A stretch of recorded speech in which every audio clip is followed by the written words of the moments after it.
Hello, and welcome to the Indy Author Podcast. I'm pleased to welcome you to a special series of episodes where I'm going to be talking with Orna Ross of the Alliance of Independent Authors about the 7 processes of publishing: editorial, design, production, distribution, marketing, promotion, and selective rights licensing. And we're going to be spending an episode on each of those processes.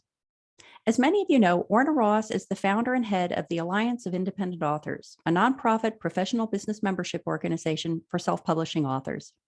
Ally provides trusted advice, supportive guidance, and a range of resources within a welcoming community of authors and advisors.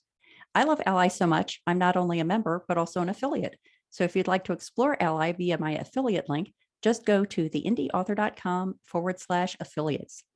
In addition to the series of the 7 processes of publishing, Orna also appeared in episode 70 of the podcast, Copyright for Authors.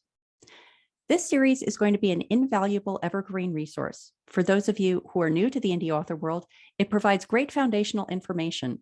But even for those who have been doing it for a while, I guarantee you'll get a bunch of new ideas and information, or be reminded of some great old ideas and information that may have slipped off your radar.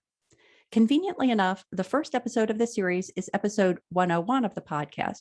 So if you're looking for these to refer to later, they will be episodes 101 through 107.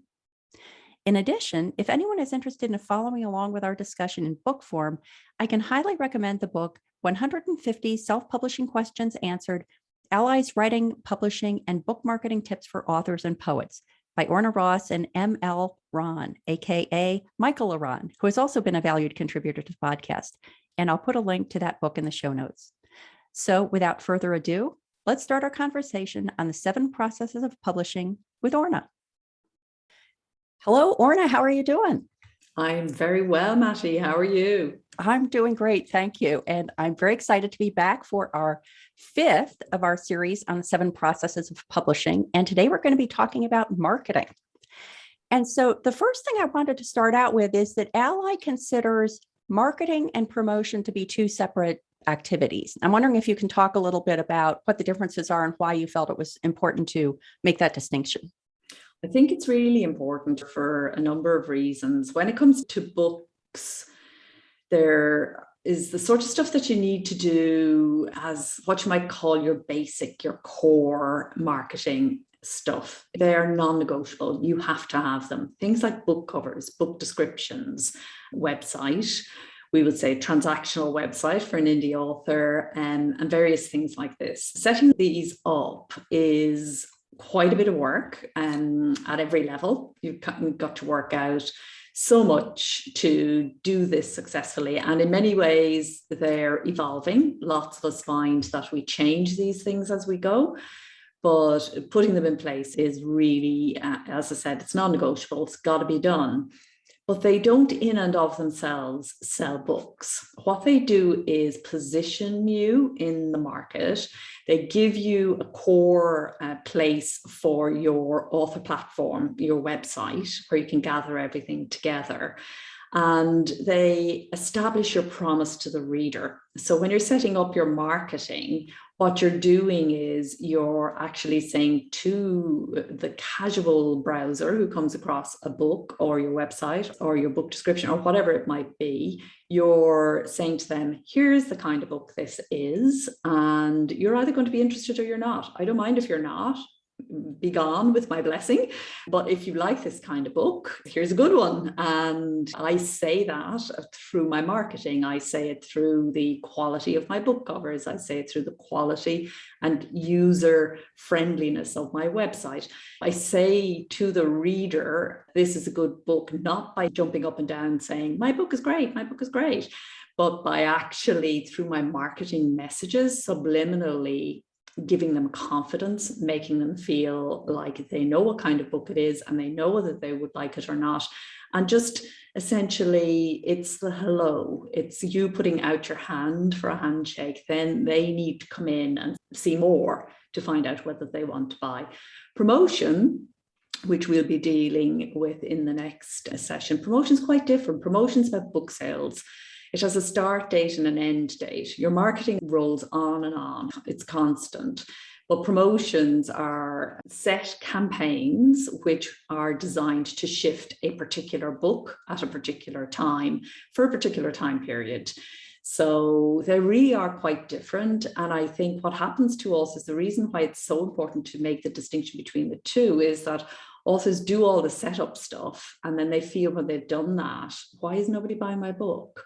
They don't understand that marketing at this level is really important. Nobody will ever buy your book without it, but having it in and of itself is only going to sell a few books here and there. You need the promotion to actually shift books in quantities. It's sort of like the infrastructure side of book sales, having all the mechanisms there, as you say, in place. And I like the comment about it's not the jumping up and down and waving your book in someone's face. And actually, I talked with Mark Lefebvre about this in the episode 100, which was the relaxed author. And we were talking about it in the context of don't go into social media and just post buy my book, buy my book, buy my book. But I think it generalizes to any aspect of your interactions with readers and potential readers. And a learning I had attending a conference, it was Thriller Fest that I went to for several years. And it was interesting that the more successful the author, the less likely it was that they were going to mention their own work in a conversation with you. And I guess that makes sense, because if you're Charlene Harris or George R.R. Martin or any of these very successful authors, you kind of don't need to, that people already know. But I think that's such a hard transition to make. And I saw it in my own author career that it's much easier now for me, now that I have a number of books under my belt, to not do that. Than it was with the first one, because I think with the first one, you're just desperate for people to know about it. Now, am I venturing into promotion by talking about this now, or would you consider this part of marketing? I would consider this part of marketing, because I think this is about settling into your marketing groove, is how I think of this kind of thing. And I think what you're raising is super important. After your first book, you're suffering from what I call postnatal mania. You're not quite right. You have this new baby and you want everybody to know about it. You're super excited. Hormones are flying all over the place, and you don't behave like the average human being in those weeks. And that's fine. It's completely understandable. You have done something amazing, which is actually bring a book, not just finish a manuscript, but actually bring a book into publication. You scaled two enormous mountains. It's like if you're a mountaineer having done Everest and Kilimanjaro. It's really huge. And you're entitled to your mania, but that's what it is. It's not actually marketing, and it's not effective. And I think what you're saying about the established authors there is so interesting, because I think another reason, as well as the fact that they've got more confidence, and we all get more confident the more books we write and publish, but also it doesn't really sell books. Like mentioning your book in passing conversation, people won't remember your title, your beloved title that you spent ages working on. They won't really click. And most people at the beginning, when we're talking about our book in that sort of obsessive way, we're talking mostly to people who are never going to buy your book. If they do buy, they buy it because they love you, but they don't normally read that kind of book. So you've got to get over that hump, if you like, and then settle back down, start writing the second book, and create some distance between yourself. And when you get to book 3, I think things really come into proper vision for you as both a writer and a publisher.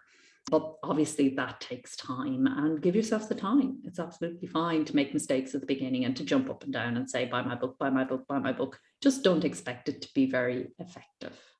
Yeah. And I guess maybe there's a distinction between saying I've written a book and buy my book, because I would definitely find I've written a book to be a more palatable message to hear from someone on social media, for example, or if I met them at a cocktail party or whatever, than buy my book. Absolutely. Yeah. Telling somebody to buy anything is never a good way to get them to buy it. Yeah. Even you just come across like one of those really brash ads on the television that you just go whizzing past. You don't pay it attention. And particularly when it comes to complex, that might work if you're selling sofas, but it doesn't work if you're selling a complex product like a book, because actually what sells a book is emotion.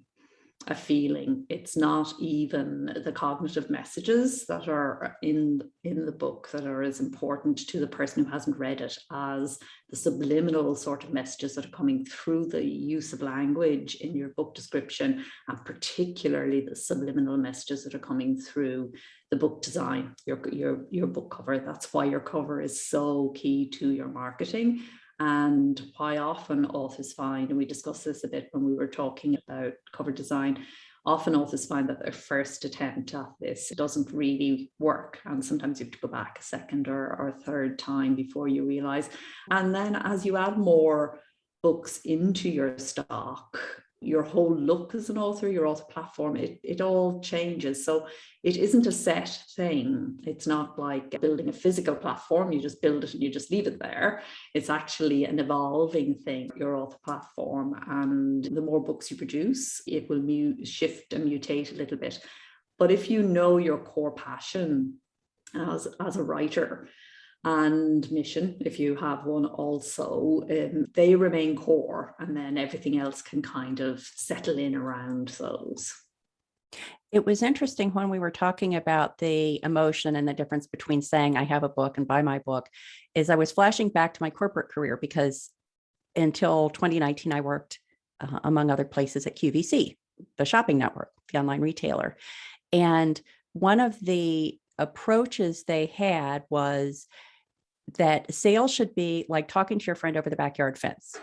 Over the backyard fence was a common phrase that you would hear to distinguish that kind of sales approach, especially when QVC first started up. The very heavy, sort of in your face, screaming promotions of TV ads, that all seemed like an infomercial. I think that's kind of a nice theory to carry forward, that you want to have a conversation like you're talking with a friend over the backyard fence, which could steer you away from the buy my book approach. I think that's brilliant. Just imagine your right reader, your perfect reader on the other side of that fence. Yeah. And you'll not only be chatting to them about your book, you'll be asking them about what they're reading, what they've enjoyed. It's a two-way conversation. Marketing at this level is a two-way conversation. So we're learning as much from our readers as we are giving to them. It's definitely the more dialogue we can get in there in terms of reading our reviews properly and inviting email responses and just getting to know our readers as real people, not this faceless mass. It really feeds back into the writing and the marketing. Yeah. So one of the things that I think is a common question, especially early in a writer's career, is how early in the process should a writer start trying to establish this marketing platform that you're talking about? Yes, so you are not just a writer, you're also a publisher, because you're an indie author, you're an author publisher. And so you've got these two things going on at the same time.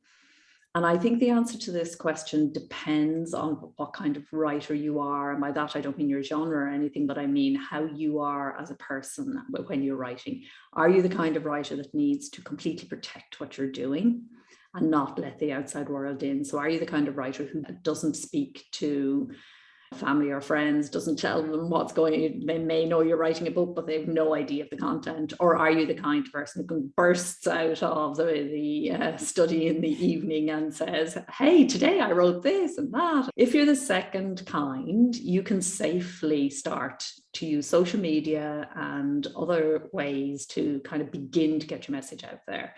Marketing, the sooner you start, the better from a marketing perspective. But your number one always has to be protecting that creative writing part of yourself. And you'll know best as to whether that's able for that. If it isn't, forget about it. Get the book. And particularly on first books, I think there's not a lot to say if you're not the kind of person who's happy to share the writing, if you're not ready to. If you're writing a complex novel, say that is multiple timelines and stuff like this, and is going to just change and mutate, and you need to get to the end, go back to the beginning to write it again, there isn't a lot of point in sharing that unless you're really super comfortable about being that raw and exposed, and very few of us are. So at that stage, focus on the writing and getting the thing done, and don't worry too much about marketing. So yeah, beginning as soon as you possibly can is the right thing from the marketeer perspective, but keep in mind what the writer needs. And then when you have the book done and safely through, when it begins to go to your editor and to other people, then you can go from there. You can begin to send it through. I think that people do enjoy seeing that behind the scenes aspect of the writer's life. So even if you're not explicitly sharing the content of what you're writing, sharing the process might be of interest to the people that you want to nurture as your followers. Yes, it absolutely can be, but it does depend on how sensitive you are, really. And some of us are very sensitive. So I absolutely agree. If you can, find a way, but if you can't, don't worry too much about it. There will be plenty of time for marketing when you've got something to actually sell. There's also the danger for some people, and really we vary so widely on this that it's very hard to give just one answer, but there's also a danger for people. They separate themselves and start looking at the book with a critical eye instead of deeply immersing themselves in the flow that's needed to finish. So I know, for example, I couldn't have shared, even if we'd had those tools back at the beginning when I was a beginning author. I was already struggling, having been a journalist, I was already struggling with having too public a mind, having self-censored myself as a freelance journalist to give editors what they wanted. In switching to fiction, it was really important that I wasn't thinking about what the editor wanted or the reader wanted for that first book, because I had to learn how to become a novelist. And that is quite a job in itself. And so for me, I'm just speaking personally, doing anything at a social level would have derailed the project, I think. But then not everybody feels that way at all. So it really is about finding your own way. And if you can find any way to begin to market and integrate that with your writing, then that is the ideal, because that's what you're going to have to do always. And so the sooner you can set up that habit of, I'm not just a writer, I'm also a publisher, and I'm wearing my writing hat, I'm doing this, I'm wearing my publisher hat, I'm doing that, and getting comfortable with those two. And the sooner you can do that, the better. So if you can do, but if you can't, don't worry. That's what I'm trying to say, I think. One of the tricky parts of marketing activities for me is that I need to distinguish between readers and fans. And so the best example I can think of this is that a long time ago, and this was back when you could do giveaways on Goodreads for either free or almost nothing. Now I think it's quite expensive, but early on I did a giveaway on Goodreads in exchange for email addresses for my mailing list. And I got like 1,000 people on my mailing list. And so I've seen that over time in the many years since then. Every time I send an email out, a couple of people unsubscribe. It shouldn't be surprising, but it's still sort of painful to see. And then at a much slower rate, I'm adding people in. I'll recognize a name that I've seen on my private Facebook group, and now I see them on my email newsletter list. And so I think that's the distinction between readers and fans, that the people I got initially were readers and the people that I'm getting now are fans. Is that something that should impact how an author goes about their marketing activities for their work? This is such a great question, it really is, and such a great distinction, and one I think that too few authors are kind of cognizant of. So anytime that you do any sort of giveaway, you're going to gather people who are only there for the giveaway. That's why free books are a useful strategy up to a point. So you can set yourself up in such a way whereas I'm only going to really focus on fans. I'm only going to focus on those people who most love what I do and that I'm going to have the most connection with. I'm not going to give them anything. I'm just going to put myself out there. Here's what I do.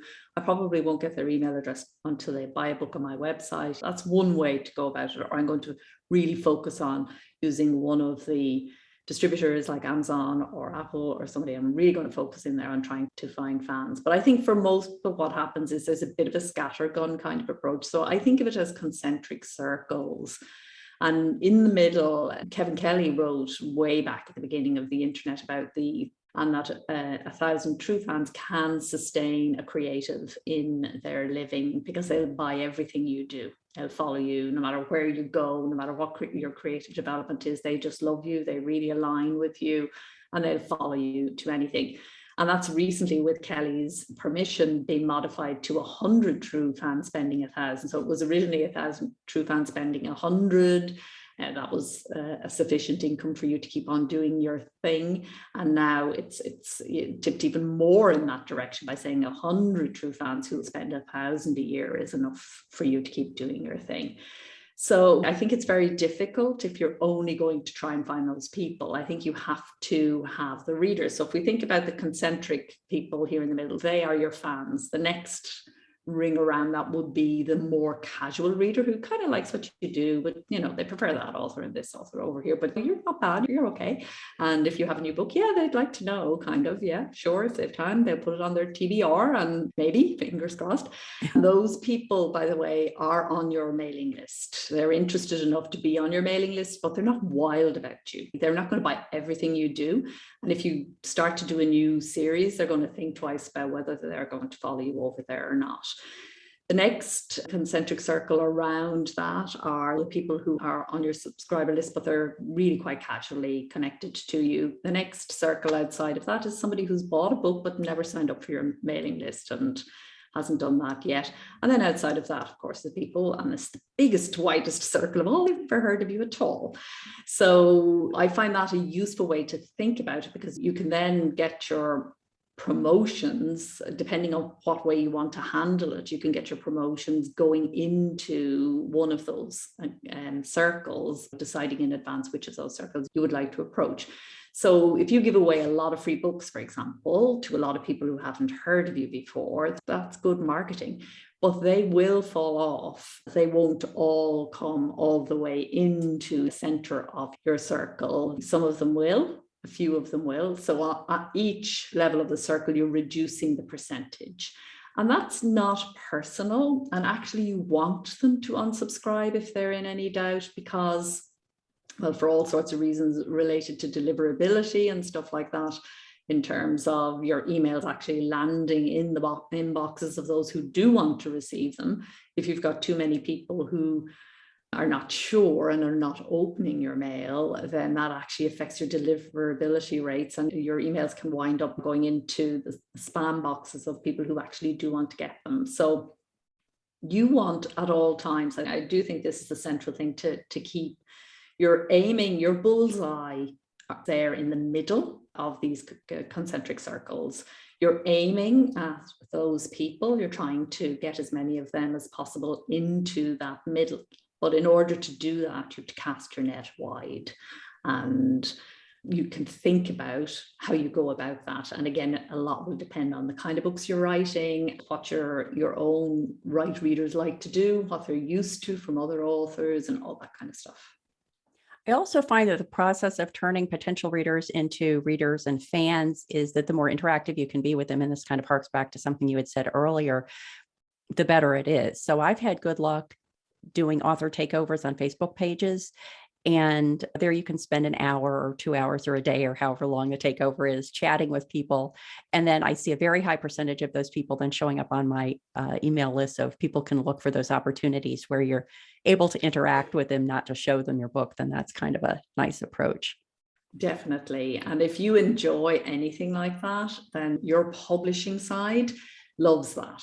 So just as a trade publisher would push you out to every event in town, you as your own publisher have to decide which events you're going to push yourself out to that won't derail your writing. And that's always the delicate balance that you're trying to achieve. So if you are the kind of person who loves going onto Facebook and doing a Facebook takeover, fantastic, do that. If that's your idea of hell, don't do that. Right. Do something that you love. So much about marketing will only work if you like it. And so often we're doing things because we saw some other author do it and we go, oh, that's a good way to sell books. And it probably is. But is it your good way to sell books? That's the question you have to ask yourself. So you absolutely have to go where your readers are. You absolutely have to find a bridge between you and them. That has to be done. That's part of the job. You won't sell books if you don't do that. But what's that bridge going to look like? And there are 1,000 ways to build a bridge between a writer and a reader. There's so many ways. And the more interesting and yourself, the more authentic. I think this is one of the reasons that people love things like Facebook page takeovers or live video or audio, because it brings it alive and they can get a real sense of who is the person behind the book. Readers really like that. Authors deplore it sometimes. They think, look, I spent 3 years putting this book together. It says everything. Why do you want to ask me questions? Read the book. And we can be a bit impatient in that way, but it is actually wearing our publishing hat. That's what you want to be tapping into, that wish on behalf of the reader for something else, something that will be the bridge, something that will kind of hold their hand and bring them across into the world of the book. So you've got to remember how much pull there is on everybody's time. Think about yourself, think about your own reading habits, think about what you want from the writers you love. What sort of bridge would you like them to lay down for you to walk over? Begin to think in those ways and you can come up with some good ideas. The more original and personal and authentic you can make it, the better. You've mentioned a couple of times the importance of balancing marketing or any of these other publication processes with the writing. Are there red flags that people should keep an eye out for that would suggest that they are not striking that balance in a healthy way? Yeah, I think it's really useful to time yourself and just see how much time are you actually spending on the writing. It's very easy to get confused and think you're spending a lot of time on your writing when you're actually spending a lot of time on your marketing. So you need to clearly label. I think of it as 3 different aspects, which I think I've mentioned before in this series. The maker, who makes the books and also makes the social media ads or the podcast or whatever it may be, that's the maker. There's the manager, who does all the stuff related to money, income and processes, improving your writing process, improving your publishing process, all of that kind of thing. And then there's the marketeer, who looks after the promotions and all the marketing work. So it's really helpful to do. I have a creative business planning program where we all look at the week and the day in terms of maker, manager, marketeer. So you get very clear about what you're doing when, and I think that's really useful. One of the reasons I have this is because I found this so challenging myself, between being an author publisher and then also running Ally. There was a lot of pulls on my time, and I used to think I was doing more writing time than I actually was. And these planners would be to get clear and to really see what was going on in my day and therefore in my weeks and months. I ended up actually having to get completely different physical spaces for my maker. My maker has a space all of her own now, and Ally happens obviously in Ally World, but the publishing happens outside of the making space. And I think that's important. Are there characteristics of those 3 spaces that make each of them appropriate for the activity that goes on in that space? Yeah, definitely. I think your creative maker space needs to be very, speaking for myself, each of us knows what our own maker likes. But for me, it's got to be very soft and it's got to be very quiet and it's got to be very removed from the world. So I feel like I'm stepping in here. There's just me and my imagination. It's got all my favorite books in here. It's got a few childish kind of things. So your maker, generally speaking, is soft and vulnerable and needs to open up, be coaxed out to play. So it's also more playful space, and there is a nice day bed. We're going to have a little snooze, that kind of thing. Whereas the Ally environment and the publishing environment is much more business-like. It's still fun. I mean, it's a creative business. It's not mechanical or mechanistic in any way, but it is more business-like, and that's appropriate.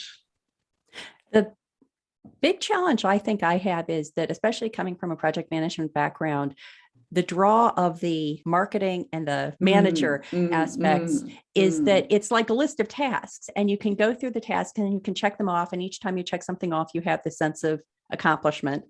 Whereas the making part is usually much more sort of loosey-goosey, and you might get to the end of a period of making and you don't really know whether you've accomplished what you wanted to accomplish or not. And I found that for me, the equivalent for me to where I'm doing it is when I'm doing it. And I used to spend the time before 1:00 daily sprint that I had with two fellow authors doing the marketing and the managing part.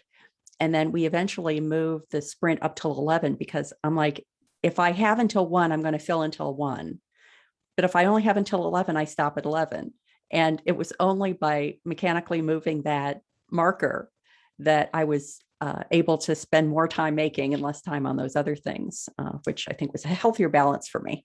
Absolutely. I mean, you're raising something that's really important. The two resources that we're playing with are time and space. I mean, we could introduce money there as well. And so space, yeah, I talked about that, but time is really important for me. The actual deep work of the latest book that I'm writing, the deep writing work has to be done first thing in the morning. A couple of reasons for that. If it isn't done first, it probably won't be done because so many calls on the outer sphere and they always sound more important and more urgent. And in a way, they're easier. There are all sorts of reasons why they're easier. They are deep kind of psychological and emotional reasons. We don't need to know what they are, but we do need to know that it will always be challenging to give that inner part of yourself the attention that is needed to sit down and go deep. And so I have to do that first thing in the morning. Speaking to an author during the week, he said he has to do it last thing at night when everything else is done. He can't actually let himself relax until he's ticked all the boxes. So I think a lot is, I mean, you come from a project management background, you will have a whole load of habit energy built up around project management that feels good to you, and you've got to feed that part of yourself. A lot of authors that I talk to, nothing fills them with more horror than a to-do list or a project management aspect. They don't enjoy the marketeer manager. They just want to sit in making all day, which is not possible, really, any author, any creative. So yeah, again, it's about knowing yourself and exploring, experimenting, and seeing what works for you with regard to all of that. Just a quick break from the interview. Are you getting value from the podcast? Please consider supporting it and all the work I do at the Indy Author with a contribution via Patreon or Buy Me a Coffee. Just go to patreon.com/The Indy Author or scroll to the bottom of any page at theindyauthor.com and click Buy Me a Coffee to pledge a contribution of $1 or $3 per month, or to leave an occasional contribution to indicate the value that a specific episode or resource provided to you on your creative voyage. And now, back to the interview. We had sort of mentioned before the various aspects of a marketing platform for an author, and I just wanted to walk through them and have you comment on each of them as we go in terms of what they can bring to a marketing effort. So the first one, I don't know that we want to spend a ton of time on this because it could turn into a whole episode unto itself, but social media. We've talked a little bit about the idea of spending your time where you enjoy being. Any other tips you would want to share about social media? Yeah, don't stay in your comfort zone if you're using social media as part of your business. Don't stay with your friends. Realize that what you're trying to do is reach readers, and think about how you use this medium to reach more readers if that's what you're doing. If you're on there to enjoy your friends, be fully on there to enjoy your friends and don't bring business into it. So get very clear. A third thing that I found very useful was to separate out my social media. So this is just a personal thing. I haven't seen a lot of people do it, but it worked very well for me. My poetry now is on Instagram only. It doesn't really surface anywhere else.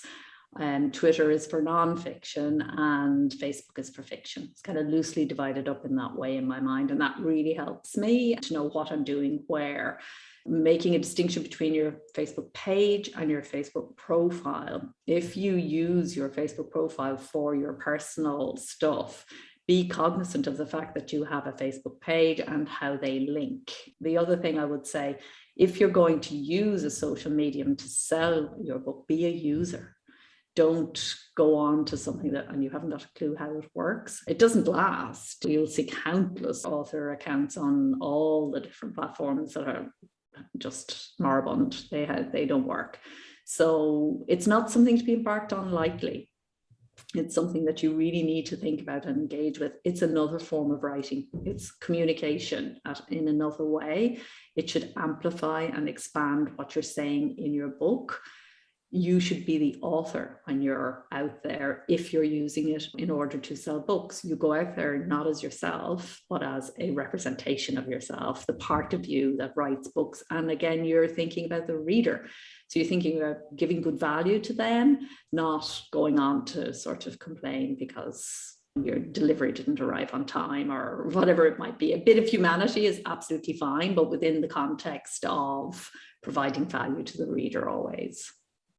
I don't know if this is actually a new feature of Facebook or I just noticed it, but I've seen recently that you can join groups or do Facebook page takeovers, things like that as a page rather than as a profile. Because before that either existed or I noticed it, I would join groups as my profile. And then suddenly I would get a bunch of friend requests. And I actually only want my profile to be accessible to actual friends. I don't think I'll ever be able to just go back to what I used to post on my profile because there are too many people that have gotten in there now that are not my friends and family. But it was a nice way to make that distinction that you're saying, that you draw a line between what's personal on social media for you and what is more business oriented for you. Yes, exactly. And Facebook is always changing things, and sometimes they do things prematurely, and then they catch up when they see how people respond on that. So yeah, they're always making changes, and this is the thing about these platforms and why our marketing, why we must have our website. I know we're talking about social media, and we'll continue to do that. But just to use the opportunity to say, because these changes are constantly going on and always will be, you need a stable place of your own on the internet. You need your own space, your own website where everything happens. And then you see your social media as outposts. Well, let's use that as an entree to websites. Talk a little bit about what are the primary considerations for an author in terms of having a website presence.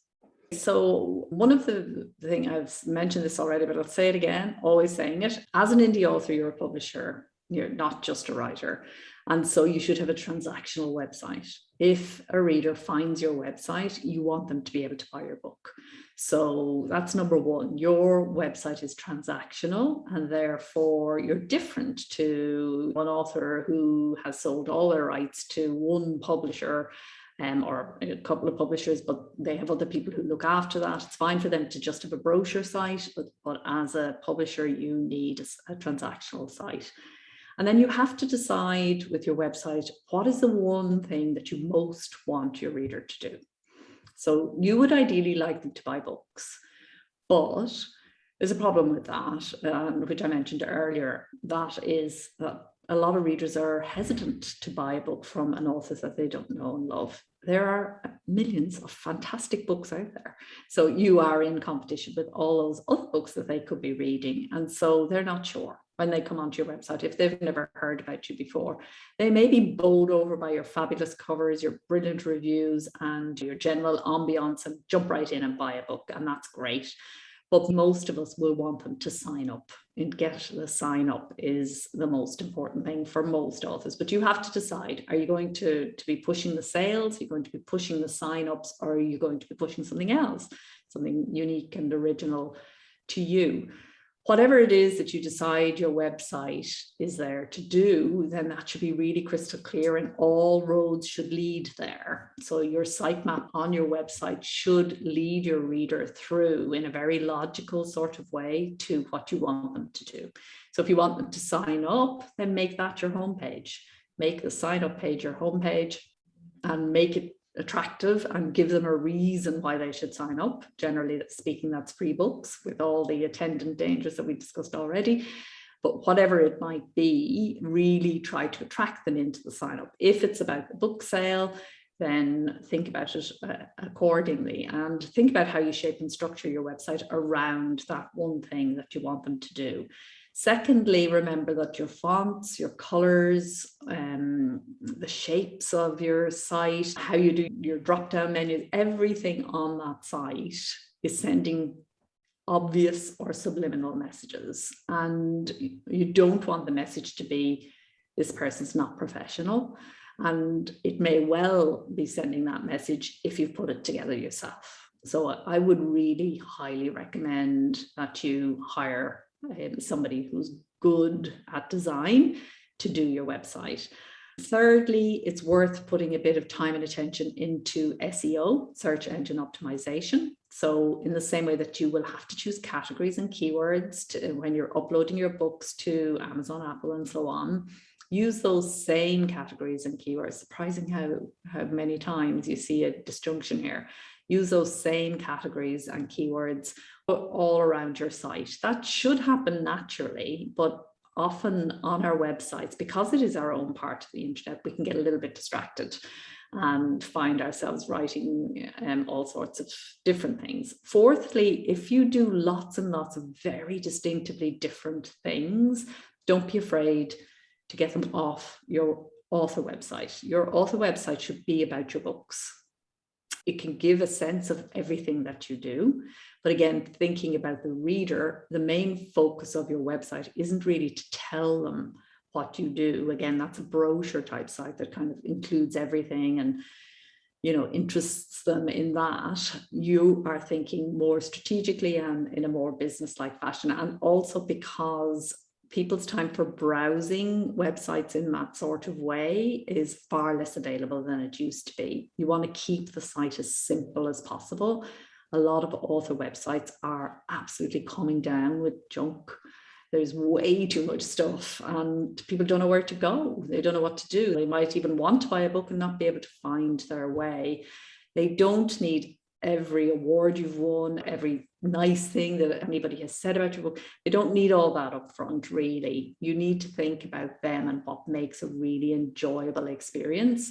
And then you need to think about how you're going to get them back again. And this is where blogs or podcasts or Facebook Lives or other author interviews or something comes in. You need a site that not to be static. People want, if they come back next month, that they're not just going to see the same site they saw last month, the month before, and the month before. They need to get a sense that this author is working, they're producing, and that there's things going on that they're going to be looking forward to. So all in all, there's a lot to think about. There is a great episode I'd like to point people to. Episode 73 was Author Websites with Pauline Wiles, and she was totally on the same page as what you're describing, with simplicity is key, and also the level of simplicity that she recommends for first-time authors. I think it gets a lot of people over the hump of being frightened about the idea of setting up a website, because she has some great suggestions for, they're just 3 or 4 or 5 components that you need when you start out, and get those lined up and then expand as you want to over time. But I think that would be a nice companion piece for people to take a look at. And you had mentioned blogging, so that's another of the components. Let's use that as an entree. Is blogging still a thing? Yeah, blogging's still a thing. It definitely is. Podcasts have become popular, video has become popular, but we are writers. We work with the written word. So if you can't make your blog interesting and compelling, then who can? Blogs still are a thing, but again, going back to what I said earlier, if you don't like blogging, they're not a thing for you.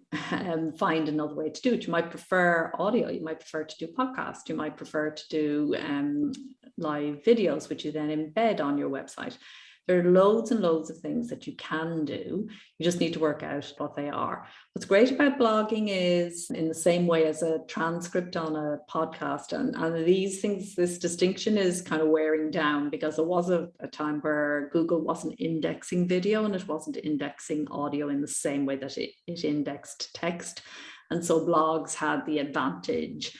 And this is why a lot of podcasts did transcripts, as well as it being something that readers wanted.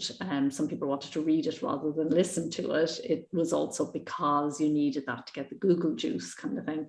That is not as significant as it used to be, but blogging is still an excellent way to reach your reader, but it must be targeted. You must know what you're doing. It's not about just blogging about whatever comes into your head. Again, it's about those all important keywords and categories, and writing something that's interesting enough that it is kind of the best thing on the internet about that particular topic, so that it will come up and turn up in searches. And this is much easier for nonfiction writers than it is for poets or novelists.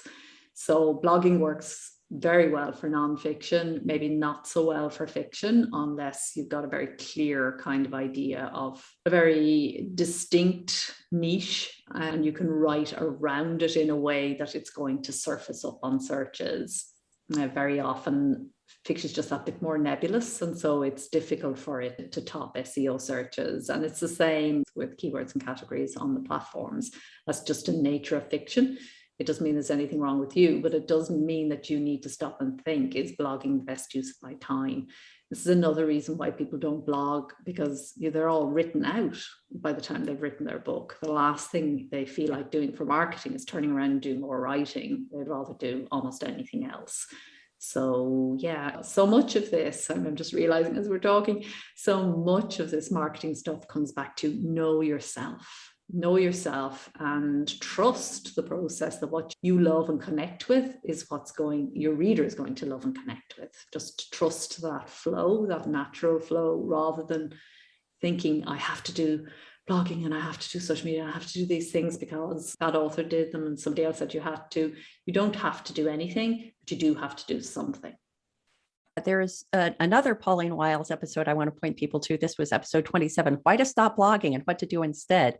And her message actually was that blogging can still be valuable, but if your goal is to reach new readers and followers, then guest blogging is a better option than blogging yourself. So if you're blogging yourself, in a way, you're preaching to the choir, you're connecting with the people who are already following you probably, and you're gradually getting some people in. But if new reader outreach is what you're looking for, guest blogging is what she recommended. And I know that for myself, and this ties back to what you were saying about consider what is comfortable and desirable for you, is that I very rarely blog. Like every once in a while, there's some message I want to get out. And it's just convenient for me to put it in my blog and connect people from social media to it, because it's like too long to put as a social media post. But that's very rare. And I'm just doing it sort of for my own entertainment, not for any marketing purposes. But I do accept invitations to appear as content on other people's sites, but usually only if it's audio or video, something I can record, because as you're saying, I'm definitely of the camp that if I have writing energy, I don't want to be spending it on a blog, especially somebody else's blog. I want to be spending it on my books or possibly my social media. And that ties in with something that Mark and I talked about in episode 100, The Relaxed Author, about if he's going to be contributing content to somebody else, he wants to do it in the most efficient way possible. And for him, audio or video is what that is. So let's use that as an entree to video content. How can authors use video content most productively as a marketing tool? Yeah, I think video is very underused by authors, and they tend to think of the author interview. And just to add to everything you said there, which I 100% endorse, it's the same for podcasting and video appearances as it is for blogging. You will reach a lot more people. I hear a lot of authors saying at the moment, I really should start a podcast. Probably not, unless you're absolutely dying to start a podcast, unless you're absolutely itching to do it. What you should probably do is go and appear on podcasts, and same for YouTube Lives or whatever it might be. So yeah, video though is far more than just the author interview. And book trailers are very effective at selling books. Now, you still have the issue of you have to get attention for your video or your podcast or whatever it is that you're doing. And that in itself needs to be marketed, but it is much easier to get somebody to watch a book trailer than it is to get them to buy a book. So again, it's about that bridge. Video can be a fantastic bridge between your reader and your book. And there are all sorts of ways that you can do that. And authors could be a lot more creative, myself included, around how they use video and how they create that bridge through video. There's a fantastic tool that I use now called StreamYard, where you can do your Facebook Live or whatever you are doing. You go through StreamYard and you can be simultaneously broadcasting to Facebook, your Facebook page, Twitter, everywhere, essentially, all at the same time. Those kinds of tools and things with video and with audio really make a lot of sense to find out the way, again, in terms of effectiveness and efficiency, the amount of time that you're spending getting the most return that you can makes a lot of sense. So a lot of it is about getting out there, or else producing something really attractive, remarkable, and interesting that is going to give people a sense of what your book is about, and create something in video that makes them go, oh my, I really have to read this. And so I think there's a lot of scope there, and a lot of scope to get creative. But again, it's time, it's energy, and you need to probably work with a good video editor who can kind of bring your vision into reality. I enjoy making book trailers, but I totally do it as just an entertaining activity for me. I never expect that I'm going to actually get any readers from it. Like if I can't justify the evening that I'm going to spend doing it just because I think it's fun. It's like, am I going to read a book or am I going to make a trailer? I'm going to make a trailer. I sort of weigh it in a different way because I don't know that it's bringing me that much. Yeah, because again, you have to market it. So if you're enjoying the making part there, Right. but maybe not engaging with the marketing part around the trailer. And if you enjoy making them, you definitely should make them, because why not? They really do help a reader to know what the book is about. So they really are very effective. I mean, anyone who gets a bit of a budget in a publishing house, if they've got a contract, will get a trailer. A trailer is seen as kind of a basic, so if you can do it. What tool do you use, just as a matter of interest? Well, until recently, believe it or not, I used PowerPoint. This is showing my corporate background, that I basically did a series of slides with transitions and text and things like that. But if I were doing it now, I would use probably Canva or BookBrush. So the tools that are available to do it now are much nicer. They're great. And could I do a call out for a lovely tool called Animoto, Animoto? And they'll put it together with music and stuff. You just drop in your whatevers from your slides, and they produce this very nice video with lots of kind of special effects and things that though they're all coming up, aren't they? They're all improving. Every time somebody does something, all the others come up to the same level. So these may well be on Canva now and BookBrush, and I'm not aware of them, but certainly I have found Animoto to be a great little tool. Yeah, well, we've given people a couple of options to look at. And I wanted to look last at podcasting. So of course I have a personal interest in this. I totally agree with what you're saying about the idea of being a guest on a podcast is a good test for if you want to be a host of a podcast. And I'm just going to put a blatant plug in for my book, The Indy Author's Guide to Podcasting for Authors.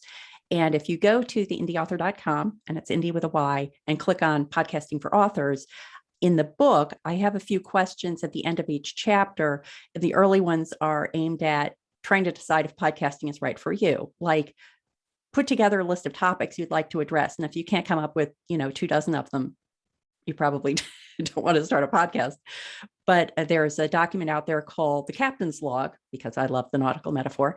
And it includes all the questions that appear at the end of the chapters. And the early ones are focused on deciding if podcasting is right for you. And then if you get past that stage and you decide it is, one of the distinctions I make is whether you want to use it as, are you connecting with followers? Are you connecting with fellow creators? And so I still find that I'm probably benefiting more from the Indie Author podcast as an opportunity for me to connect with people like you that I might not otherwise get a chance to talk to one-on-one. And it totally makes it worth it to me to make the financial and time and effort investment to continue to do it. Whereas for some people, it is definitely more marketing rather than a networking kind of effort. And I have found that based on my own experience, and that I've seen other people have with using a podcast for fiction, it's tougher for exactly the same kinds of reasons that you were talking about. Fiction blogging is a little harder than nonfiction blogging, because my belief is that when people listen to a podcast about fiction books, they're following the author, they're not following the host. And so if I go on somebody else's podcast to talk about my fiction books, I'm probably still speaking to the choir, preaching to the people who already know me, because I'm going to post about it on social media and they're going to listen to it and hopefully be entertained. But I don't know that I'm picking up a lot of new people. Do you have an opinion on whether you're picking up new people if you're a guest or if you're a host for a fictional podcast? Yeah, I think this is great because I think we need to expand our idea of what a fiction podcast can do. So I think we're very used to the interview format in terms of podcasting. And that's what you're talking about there. And Yes. I completely agree with everything you said. And a lot of authors don't understand this. So I think it's really useful to be raising it. It's the complexity of fiction marketing. It's not as simple and it's not as straightforward as how-to nonfiction, let's call it that, guidebook nonfiction, which is very much around the information. Give me the information. So you can do keywords and things. It's very easy to do your SEO properly and to reach out and pick up new people. When we're doing fiction podcasting and poetry podcasting, so let's just talk about poetry first for a second. Poetry, the most effective form of podcast is samples of the poems. If your poetry is doing its job, because it's short form, it's ideally suited to audio, and so can serve as a taster for your book. So somebody listens to a poem, they're moved by the poem, they're so moved, they buy the book. Simple. So poetry, podcasting really work very well together, just as simple audio readings.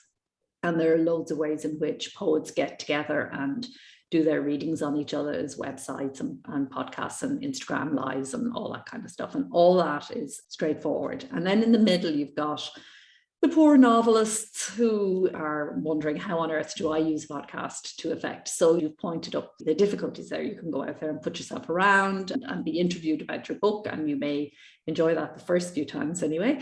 But how much are you actually picking up readers of that kind of book? Because you would have to have a laser sharp choice of podcasts, and it may not even exist the right podcast for you to reach your readers. People who are following somebody else whose podcast is so on brand, to use a corporate term, for you. And so there might be a book blogger maybe who specializes in your type of books, but it's not going to be a whole lot going on out there in the wider world. So then the choice is kind of back to the book trailer thing. You make another piece of art, another piece of work, which draws in readers, and it is very closely connected to what you do yourself. Now, I considered doing this. I was going to do a podcast called Histories and Mysteries because I write historical fiction and inspirational poetry, and I thought that would kind of, that umbrella would go across the two, and I was going to, make it as close in experience as possible to the experience of actually being engaged with the books. And I, in the end, decided not to do it because I just felt it was too much hard work and that I'd rather write another book. So that's the problem. So I do realize that we're raising the challenge here rather than providing the answer. Yeah. But I think it's very important to understand this before you up and off and do all the work that's involved in doing podcasts, is to think very closely and clearly. Again, put yourself in the reader's shoes. If they were to listen to this podcast, would they buy that book? And also think about the consistency of it, the amount of work that's needed to do it, the amount of time it's going to take, the amount of energy, creative energy that it's going to use. If it's a fit, it's fantastic. It's absolutely brilliant. There probably isn't a better way, I would think. I mean, there's a reason why here in the UK, BBC Radio 4 books programs, those audio programs on the radio, they really shift books better than anything else on television, because the audio intimate connection is the closest we can get in a broadcasting environment to the intimacy that is there in the reading of a book. And particularly now as audiobooks take off, audio podcasting and audiobooks are a very neat fit, but you've got to create the bridge. It has to make sense. And so think very carefully about it when you're setting it up. I think that the idea that you have to make these decisions, especially about spending time on any of these things we've spoken about or writing, is so key. And again, I'm going to hark back to Mark Lefebvre's episode 100 on the relaxed author, which would be a great for people to listen to before and after they listen to this series, because I think the key of this set of 7 that we're going to be doing is that you should have all this information about what's on the menu, and then you make an informed decision about which ones you're going to pick, and maybe revisit it periodically to make sure that your appetite hasn't changed and you want to shift your focus a little bit, but that it's not intended as a checklist, that here are the 100 things and you better start at number one and start marching through it, because that way lies insanity. Absolutely. Permanent, not just your post-book mania. Exactly. Well, Orna, this was so great. Please let the listeners know where they can go to find out more about you and all your work online. Yes, so I'm Orna Ross and my author website is ornaross.com. I am founder and director of the Alliance of Independent Authors, and you'll find that at allianceindependentauthors.org. And we have a self-publishing advice website, which you'll find at selfpublishingadvice.org. Great. So this has been the 5th of our series of the 7 processes of publishing on marketing. And the next episode is going to be all about promotion. So stay tuned for that. And thank you again, Orna. Thanks, Matty. Pleasure. Bye.